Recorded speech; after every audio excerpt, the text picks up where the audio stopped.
Ça fait une petite dizaine d'années qu'on travaille en équipe. On est plusieurs kinés à s'occuper des patients en même temps. Et ça nous a poussé finalement à développer une méthode de prise en charge un petit peu inhabituelle. On a plein de fiches, on a plein d'exercices pour nous, entre nous et du coup aussi pour les patients. Mais on n'avait pas encore un outil réellement continu linéaire. Et ce topo aura eu au moins ce premier mérite. Alors comment ça se passe Pour nous, l'intitulé épaule, d'abord, dans tous les exercices que je pourrais un petit peu montrer, ou les posologies, ou les indications que je pourrais présenter sur ce topo, l'épaule, c'est thoracique haute jusqu'au coude. Donc on a les articulations de l'épaule, on en parle depuis ce matin, mais on intègre les cervicales, on intègre du travail sur le coude, donc au-delà des 5 articulations de l'épaule. La prise en charge se fait également sur une fonction altérée. Je remercie du coup à ce titre Guillaume, que je ne connaissais pas là, pour son topo, parce que j'ai plutôt bien apprécié et il va en directe ligne de ce que l'on fait déjà habituellement.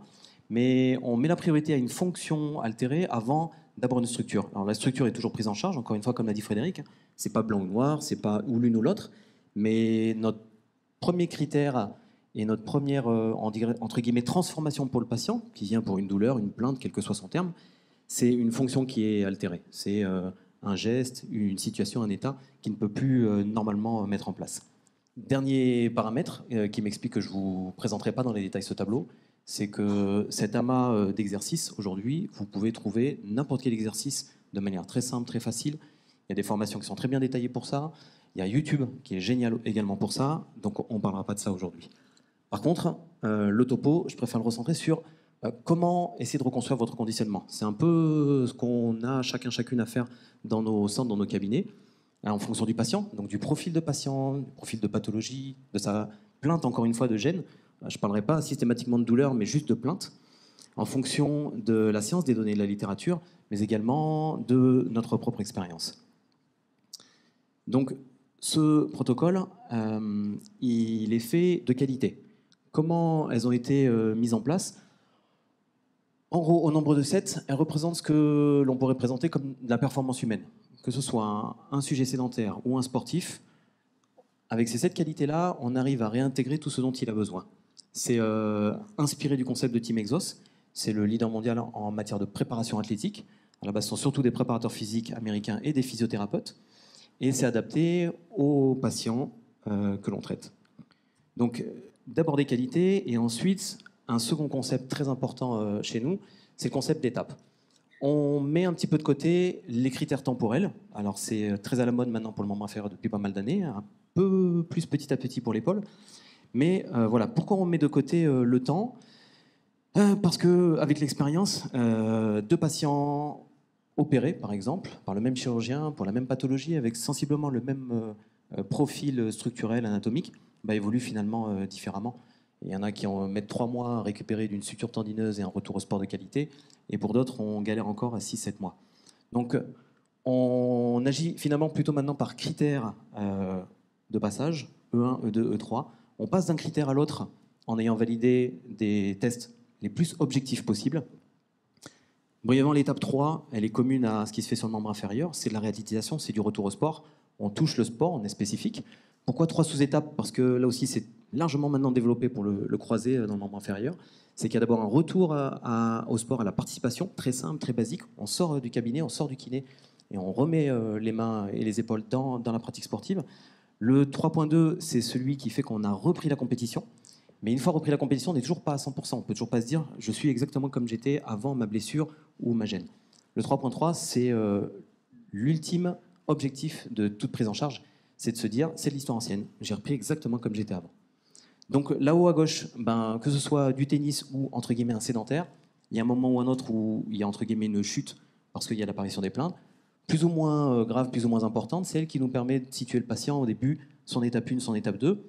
Là encore brièvement, en étape 2, vous pouvez faire du travail un petit peu intense parce que vous n'êtes pas en étape 3. Si vous n'êtes pas en étape 3, ça veut dire que vous ne pouvez pas mettre en place des tests physiques, on en parlera un tout petit peu plus tard.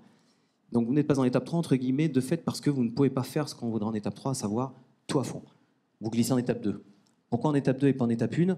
En étape 2, votre épaule ne répond pas bien à un renforcement, à l'amélioration des qualités de manière intensive, donc vous êtes en étape 1. La première des qualités présentées, l'éducation. Elle est toute première maintenant, on l'a bien en tête, elle est primordiale parce que c'est transmettre des connaissances, c'est transmettre un savoir, c'est essayer d'expliquer au mieux tout ce que l'on met en place pour assurer encore une meilleure efficacité de tout l'ensemble du protocole. Là, le tableau est assez dense, ce n'est pas un tableau qu'on présente à la première séance aux patients, mais au terme d'un protocole petit à petit. Donc pour avoir le moins de choses à se rappeler, il faut que pour la plupart d'entre elles, elles puissent être comprises et facilement assimilées. Assez brièvement, le pourquoi j'ai mal, je ne rentrerai pas dans les détails parce que ça c'est sujet déjà à pas mal de, je dirais pas de polémique ou divergence, mais les topos disent beaucoup de choses et je pense qu'on ne se mettra pas tous d'accord là-dessus. Mais on essaie, compte tenu des données actuelles de la science, de proposer malgré tout des réponses aux patients, surtout de casser des idées reçues. Quand les patients arrivent avec des dizaines d'imageries, quand des patients arrivent avec une très bonne connaissance qui lui indique que c'est pour ça que, voilà, on essaie de placer avec, encore une fois, le support de la science, des idées simples et claires. On essaie dans un second temps de déduire le process de guérison. Le déduire, encore une fois, c'est très important. On n'a aucune légitimité, nous, à pouvoir dire plus qu'un autre, oui, c'est ça qui va marcher, oui, c'est comme ça que l'on va faire. On essaie encore une fois de déduire du petit 1 le plus naturellement possible le petit 2. Combien de temps? Ça, c'est la question qui arrive dans tous nos cabinets, alors qu'on a déjà parlé d'étapes, on a déjà parlé des intérêts à essayer de mettre le temps de côté. On est obligé d'essayer de proposer une fourchette de temps. Elle se fait de manière très facile quand il y a des altérations structurelles, on a des cicatrisations bien connues. Ensuite, on a un déconditionnement. Pour nous, il est très simple. Une étape 3, c'est tel critère. Avec l'expérience, on sait à peu près se dire en combien de temps on gagne 15% de force, combien de temps on gagne 30% de force, combien de temps on gagne 10 degrés de mobilité qui manque pour un smash à fond. Et ça nous permet de proposer malgré tout une fourchette de temps. Donc le patient part avec, on m'a dit plutôt 1 mois et demi, on m'a dit plutôt 4 mois, mais c'est mis de côté et on joue sur, encore une fois, la gestion d'étapes. Donc l'éducation, base de tout ce fondement. Deux autres étapes qui sont là aussi transversales, deux autres qualités qui sont transversales aux 3 étapes, c'est le développement du système énergétique et la qualité régénération, la récup. Système énergétique, c'est ni plus ni moins que du cardio. On travaille du cardio le plus tôt possible. Alors c'est primordial pour les athlètes de haut niveau parce que dès les 10 premiers jours, sans s'entraîner comme ils le faisaient auparavant, il y a beaucoup de capacités qui sont perdues. Pour nous, c'est super important, même pour un sujet sédentaire, parce que ça nous permet d'intégrer tous les patterns de mouvement que vous voyez en bas à gauche. Là encore, c'est inspiré de Team Exos. Sur les dernières formations, Joe Gibson parle également de ce genre de pattern. Très simple, pousser-tirer, ou les rotations, plus horizontale, verticale, stabilité, propulsion, 2 bras, un bras alterné. Voilà, ça vous permet d'avoir un tableau avec tous les types de mouvements qu'aura à faire une épaule. Que ce soit pour un sédentaire et aller chercher une assiette tout là-haut, sur le meuble le plus haut de la cuisine, que pour un volleyeur ou un hockeyeur de haut niveau. Donc, système énergétique, en premier lieu cardio, et en deuxième lieu, ça nous permet de réintroduire des patterns de mouvements différents. La régénération, c'est beaucoup de conseils. Ils sont très simples, le sommeil, la nutrition et l'hydratation, c'est les 3 socles de base.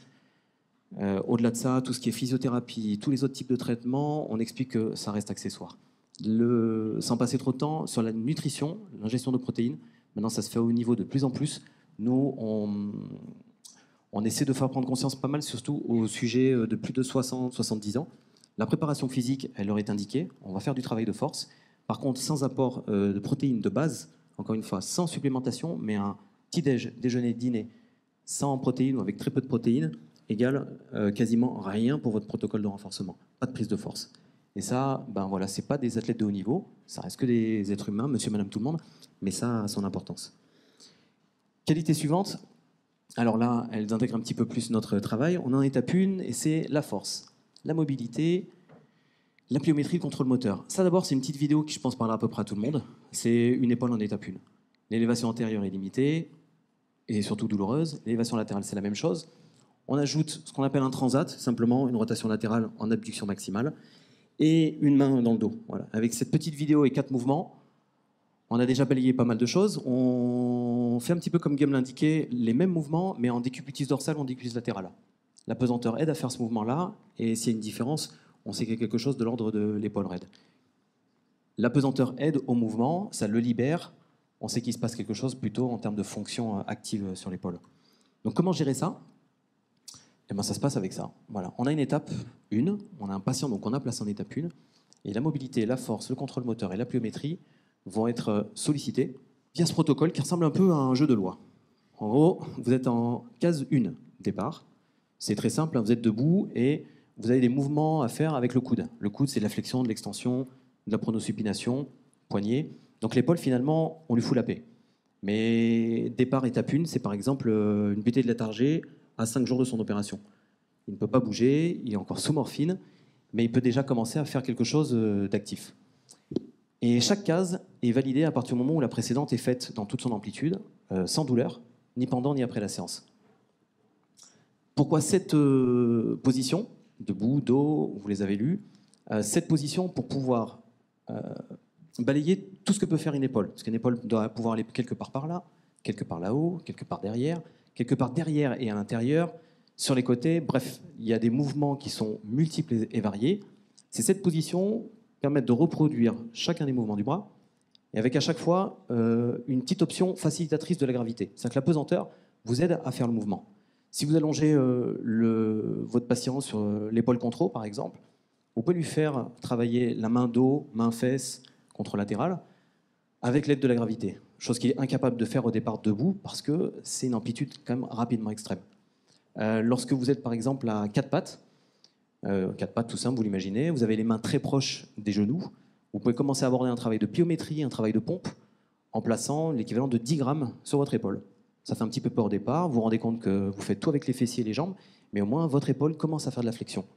Et ça, en fin de processus, ça s'appelle une pompe sautée, une pompe claquée. Donc voilà, 21 cases, il y a des patients aux lourdes pathologies qui passent 6, 8, 9 mois, tendons totalement rompus, plus de 75 ans, des facteurs de comorbidité importants, impossible de faire quoi que ce soit en termes d'opération, et il fallait essayer de récupérer une fonction. Le patient était plutôt bien observant et a accepté de travailler là-dessus pendant 9 mois pour arriver à la case 21, donc lever les bras tout là-haut, sur les côtés, derrière, sans aucun problème. Et dans le même temps, il y en a qui font ça à peu près 10 jours, un de tes patients, Geoffroy, buté la targée au niveau combattant MMA, assez impressionnant, sans prise de risque, là encore, pour tout ce qui a été touché en termes d'intervention, mais validant systématiquement, case après case, chaque étape. Donc voilà en étape 1, le reconditionnement de l'épaule, entre guillemets, de manière concrète et pratique. Ce type de vidéos, on les utilise systématiquement avec ce jeu de loi en mode début de séance, fin de séance. C'est long, comme je vous l'ai dit, c'est une étape qui peut être très longue, et le moins de petits bouts de critères, de paramètres, qui peut encore une fois faire montrer aux patients que de manière objective, il y a du progrès, c'est génial. Et la vidéo, c'est top, on fait un arrêt sur image, on fait une capture d'écran, on met avant, après séance. L'immense majorité des exercices que vous avez vus, c'est des exercices qui peuvent se reproduire tout seuls. Donc les patients peuvent venir travailler avec nous sous notre tutelle et reproduire ces exercices-là à la maison. On est arrivé en étape 2, ou alors on a un patient qu'on accueille et ces critères font qu'il est directement mis en place en étape 2. Première qualité qu'on vient reconditionner, c'est la mobilité. Alors la mobilité, qu'est-ce qu'on peut faire? Ça fait quelques années que le GERD, le TROM, les torsions humérales, maintenant mettre de côté un petit peu les valeurs seuil, moi avec lesquelles j'ai été formé, à savoir voilà, il faut respecter tel type de degré, tel type de degré. Au final, on se rend compte que le sport et l'activité ont un impact énorme sur la morphologie même de l'épaule. Donc c'est mis de côté. Qu'est-ce qu'il nous reste? Il nous reste des mobilités, des étirements de la gléno-humérale. Là, pour le coup, on se recentre énormément sur la gléno-humérale et des mouvements bien spécifiques. Le dormeur, tout le monde connaît. Ce qu'on a appelé l'écharpe, simplement, c'est pour que le patient mette son bras en écharpe et le libère complètement, mais ça reste de l'adduction horizontale, avec un peu de glissement post, pour venir travailler sur les structures postérieures, donc le premier comme le deuxième. Et pour venir travailler sur toutes les structures antérieures, on a un traditionnel pectoral adapté depuis qu'on a eu beaucoup de la targée malheureusement raide, parce que de longues immobilisations au départ. Disons que c'est un pectoral que vous faites bras tendu et un pectoral bras fléchi pour venir travailler vraiment sur les structures au plus proche de la gléno humérale. C'est tous les jours, c'est 30 secondes. Pour les patients qui ne sont pas très observants, là encore, il y a une capture d'écran, on vous place à l'endroit où vous êtes au maximum. Une semaine après, quand vous revenez, vous êtes obligé d'avoir amélioré ce genre d'éléments parce que ça vous prend 30 secondes le matin ou le soir, et pas plus. J'ai oublié les ULNT. On n'est pas du tout sur de la patho neuro, malgré tout. À l'instar du membre inférieur, par exemple, et des genoux qui ont été opérés de DIDT, on met de plus en plus de slump, donc des techniques de glissement nerf sciatique. On en met de plus en plus également sur les épaules. juste parce qu'en les testant comme ça au nez de cours, on se rend compte qu'ils décrivent des asymétries entre droite et gauche. Donc les mobs UNNT sont utilisés en mob typique spécifique, même sans irradiation nerveuse. Force, contrôle moteur et pliométrie, là encore, pourquoi de la force? Simple. Il y a une multitude de types de force. Vitesse, puissance, endurance, et il y en a encore plein d'autres que j'aurais pu mettre. C'est très simple. Une chose éprouvée, c'est qu'en travaillant en force maximale, en force pure, vous arrivez à gagner sur tous les autres types de force. Dans ce sens-là, ça marche. Et dans l'autre sens, ça ne fonctionne pas. Vous pourriez faire de votre patient ou votre athlète un endurant, et vous le testerez en force, et il n'aura pas gagné du tout. Donc, notre choix, c'est porté sur la force. C'est la seule et unique qualité qu'on peut. Quand ensuite on bascule sur la préparation physique, effectivement, c'est notre planification et on ajoute plus. Mais là, à notre niveau, et encore une fois, quand on s'occupe que de patients et de soins, on cible la force en priorité. Le contrôle moteur, c'est diriger le corps et les membres vers un mouvement déterminé. Là encore, c'est lié à la qualité d'exécution. Donc ça, c'est quelque chose qui est placé au plus haut point de tous les mouvements. C'est la qualité d'exécution du mouvement qui nous permet d'ores et déjà d'intégrer du travail de contrôle moteur. La pliométrie, enfin, pour le membre sup, elle est de moindre importance, a priori, pour nos patients de la vie de tous les jours. Pour des athlètes, c'est tout. Pour un gymnaste, un acrobate. Le parcours, c'est une nouvelle discipline à la mode. Ils sautent aussi bien sur leurs mains que sur leurs pieds. Donc c'est vraiment une qualité qu'on ne peut pas sous-estimer pour pas mal de sportifs et d'athlètes. L'amélioration de ces qualités-là passe systématiquement pour nous par des évaluations. Il y a un testing initial, il y a un testing toutes les 4 semaines, et il y a un testing pour valider le retour au sport. Comment sont des tests musculaires? On a un outil isocinétique sous la main, des dynamomètres sont possibles. Il y a 2 positions utilisées chez nous. La classique, celle de gauche, en position assis. Et à droite, elle est un peu plus spécifique à tous les sportifs de lancer. Donc technique de renforcement, on y viendra juste après, mais aussi technique d'évaluation, surtout en premier lieu. Sur l'évaluation fonctionnelle, là aussi ça pourrait faire l'eau d'un débat, ou d'un topo à part entière. Très brièvement, il n'y a aucune batterie de test prouvant quoi que ce soit en termes de valeur prédictive à l'heure actuelle. Il y a peut-être l'équipe lyonnaise du S-Start qui est en train de commencer à sortir des choses avec des bons échantillons, mais ça devait sortir déjà il y a quelques mois. Et si ça ne sort pas, c'est que c'est peut-être pas tout beau, tout vert. Mais voilà, ce qui ressort aujourd'hui, là en 2022, de toutes les revues de littérature, c'est que d'abord, il n'y a pas un test qui vous prédira une reprise du sport, quelle qu'elle soit. C'est une batterie, c'est un ensemble. Il faut essayer d'utiliser des tests fiables et reproductibles. Là aussi, vous en trouverez très facilement maintenant plus d'une dizaine. Et après, il faut juste faire votre choix. Très brièvement, voilà comment s'est porté le nôtre. En haut à gauche, c'est celui qu'on fait depuis maintenant presque 10 ans, parce que c'est le seul qui existait pendant pas mal d'années, le CKCU test, un genre de pompe bras droit, bras gauche. On l'a mis en tout premier parce qu'il a un effet hyper intéressant, c'est qu'il vous crame complètement. Vous avez 3 fois 15 secondes à fond, plus 1 minute à fond. Donc il y a pas mal de patients pour lesquels le résultat à la fin, c'est impossible. Et ça vous donne un bon coup de pied aux fesses en vous disant il faut peut-être que je me bouge un peu sur ma rééducation. Et nous, il a un effet second, donc positif, c'est qu'il nous permet de faire tous les autres tests sous fatigue, ce qui est plus intéressant en vue de la future reprise du sport. Le deuxième, c'est les pompes claquées, c'est de l'explosivité. Le troisième, c'est la qualité pliométrie. Il faut arriver à rebondir sur un bras, de part et d'autre d'une ligne, un peu comme on ferait avec une jambe. L'avant-dernier, c'est du contrôle moteur, un Y-balance, tiré d'un Y-balance qu'on fait en général avec les membres brefs. Et le dernier, c'est la rotation, ni plus ni moins qu'une abduction-adduction sur un bras. On l'a modifié en plaçant le patient à peu près une longueur de bras du mur. Et sur la petite photo qui est juste là au milieu, c'est hyper intéressant là aussi parce qu'il y a des patients qui finissent le test en mode impossible. Toutes les butées, toutes les instabilités d'épaule, être capable d'aller sur une amplitude extrême en supportant tout le poids du corps, il y en a qui disent non, c'est pas pour moi, et qui savent que 4 semaines après, il va falloir travailler. Donc voilà pour les tests fonctionnels. Modalité d'exécution, je l'ai dit tout à l'heure, c'est une consigne hyper importante, quel que soit l'exercice que vous utiliserez. C'est pour ça que l'exercice en lui-même n'est pas le facteur prioritaire, mais plutôt la posologie et les indications que vous en ferez. L'intensité, très simple, prouvée maintenant grâce aux Russes depuis plus de 60-70 ans, 80% d'une RM, 6 séries, 3 à 6 répétitions et une récup importante, parce que c'est un travail qui doit être fait sous fraîcheur. On ne peut pas sortir d'une séance de force en étant carbonisé, parce que ça c'est une séance de cardio. Dans une séance de force, vous avez ciblé un groupe musculaire, il doit être fatigué, épuisé, mais ça doit s'arrêter là. Ça, c'est très rare sur des pathologies, et c'est même très rare en fonction des outils que l'on a. Par contre, le deuxième item, celui qui est aussi là, c'est l'échec musculaire. Ça, l'échec musculaire, on commence enfin à en parler depuis quelques années, mais à mon sens, c'est celui qu'on doit adopter partout. Partout, dans n'importe quel cabinet, même sans matériel. Éliminons les 3 x 10, éliminons les 6 x 15, éliminons les nombres à peu près. Et un exercice très simple, bien exécuté, et poussez votre patient à aller à l'échec.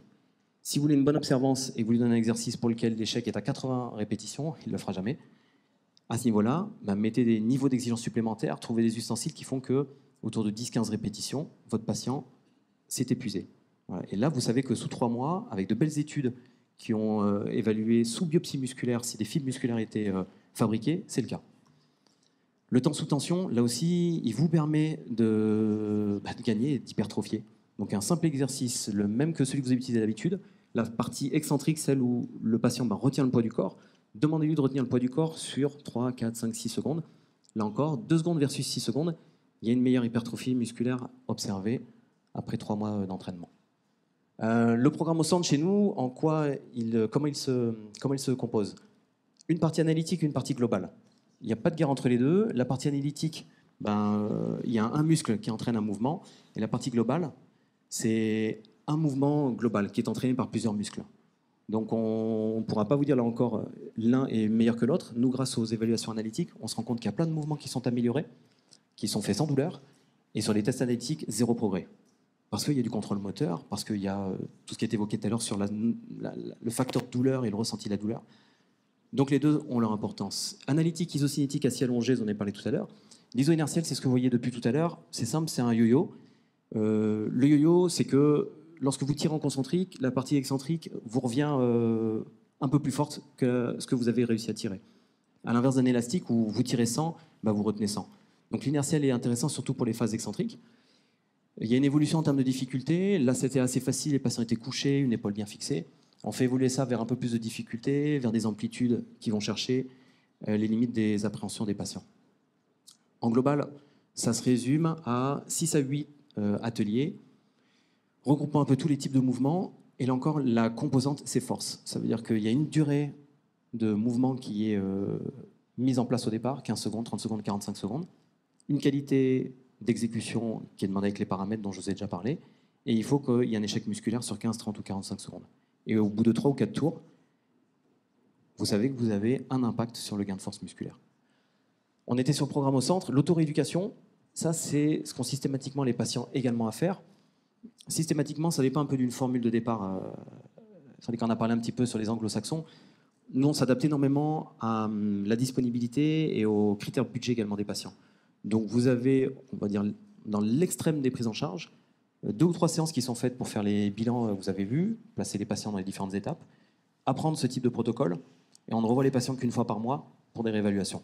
Réévaluation sur 2, 3, 4, 5, 6 mois, encore une fois, soit parce que les patients ne sont pas à Paris, soit parce qu'ils ne peuvent pas venir rapidement. Et à l'opposé, vous avez des athlètes de haut niveau qui viennent 2 fois, 3 fois, 4 fois par semaine. Ce tableau-là, il est fabriqué, là encore, un peu comme le premier, sur des exercices sollicitant des groupes musculaires, mais également des muscles bien précis de manière analytique, avec des niveaux de difficulté. Là encore, on parle de fonction et plus de douleur, donc on sait quand un patient revient avec de la douleur. Nous, la seule chose qui nous intéresse, c'est de savoir si, sur toute une ligne d'exercice, est-ce que niveau par niveau, le nombre de répétitions a augmenté? S'il a augmenté, est-ce que le niveau lui-même a également augmenté? Si mécaniquement tout ça a progressé, on sait qu'on est dans la bonne direction, malgré la persistance de douleur. Enfin, on passe en étape 3. Donc les tests musculaires et fonctionnels sont validés. On passe aux tests de terrain. Ça, là encore, dans la littérature, c'est hyper vague, voire inexistant. Peut-être celui qui est le plus facile à mettre en place dans nos cabinets, c'est le tableau de Martin Asker, un physiothérapeute spécialisé dans le handball. Très simple, tous les sports de lancer, tennis, volley, on en a beaucoup dans les cabinets avec des conflits, avec des lésions dégénératives des tendons, voire traumatiques. Tout est histoire de charge. C'est-à-dire que de la première à la 8e semaine, entre guillemets, vous demandez à votre patient de faire X lancers, vous le mettez dans des conditions où il y a très peu de vitesse, très peu d'intensité, très peu de répétitions, et vous lui demandez de faire ça plusieurs fois par semaine. À partir du moment où sur une semaine type, il n'y a pas de gêne, pas de majoration des douleurs, vous le faites passer une ligne suivante en disant il y aura un peu plus de vitesse, un peu plus de distance ou autre. Et quand est-ce qu'il reprend son sport? Quand il a la dernière ligne. Donc là encore, vous avez des patients qui mettront peut-être 3 mois à valider la dernière ligne et d'autres qui mettront 3 semaines. Rugby, boxe, voilà, on essaie de s'adapter au mieux et au plus près possible de ce qu'ont à faire les athlètes. En synthèse, notre recette, des étapes pour amener au chemin de la guérison. des qualités qu'on essaie de développer, de restaurer dans un premier temps, voire de développer. Et enfin, un tableau dans lequel les posologies, là encore, essaient d'être le plus possible reliées à des éléments prouvés. Et le moins de hasard possible dans la prescription de nos exercices et de nos programmes. Donc qu'on soit sur une athlète de haut niveau ou qu'on soit, un peu comme tout à l'heure, on a évoqué peut-être une comptable, mais voilà, une personne sédentaire et travaille de bureau, les deux peuvent à un moment avoir une fonction qui s'altère, quelle que soit son origine, et cette fonction altérée, pour nous, notre mode de raisonnement, encore une fois, ce sont des étapes, des qualités, on les restaure, on met en place un plan, jusqu'à obtention du retour au sport validé.